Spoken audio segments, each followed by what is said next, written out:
There is a lot of fear and anxiety in our daily life. We're all so impacted by the violence that we see around us. And a lot of that comes in the form of images and words that are happening on some kind of screen. Whether we're looking at social media, seeing pictures on Facebook, whether we're watching something on television, our nervous systems are actually not meant to be ingesting this non-stop stream of violent images, of things that scare us. Our nervous system doesn't actually have the capacity to understand and fully feel that that's not happening to us. Most people feel an obligation and a responsibility to be an informed citizen. We want to know what's going on in the world. We don't want to block out other people's pain. We want to help. I'm recording this a couple of weeks after Hurricane Harvey. There were so many examples of people helping.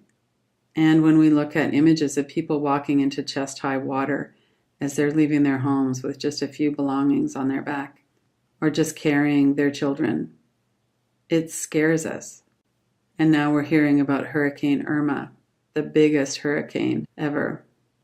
One thing that can happen when we're watching images and our nervous system, our survival system, is being activated by that, is that we have some sense that if we just watched enough, that we would find a way to be safe. We'd find a way to figure it out. And it actually doesn't work that way. What we're doing is putting image after image after image into our mind. Our nervous system is responding to it, just like when we're emotionally flooded by something that's happening in our personal lives. We can also be emotionally flooded and have fight, flight, freeze triggered through what we're seeing on the news. It also triggers a feeling of powerlessness. The way I work with news and social media is that I try to have the minimal amount of information coming in that will enable me to be informed to some degree. When I'm feeling strongly about something, I try to engage in an activity, going on a march, calling politicians, writing something about it. What I try to not do is generate more fear by catastrophizing. I also drag myself away and I don't watch a lot of the coverage. It's just not helpful. Neuroscientists have said that if we want to really become informed, an easier way to do that for our nervous system is to read it just in print. Read a newspaper, read an article online, but don't look at the pictures of it. It's a tricky balance and one that we all have to work with. This balance of staying informed and not shutting other people out, and our own nervous system, and the impact that it has on us. And is that actually worth the cost? Can we actually function well when we're allowing in all of that pain and suffering?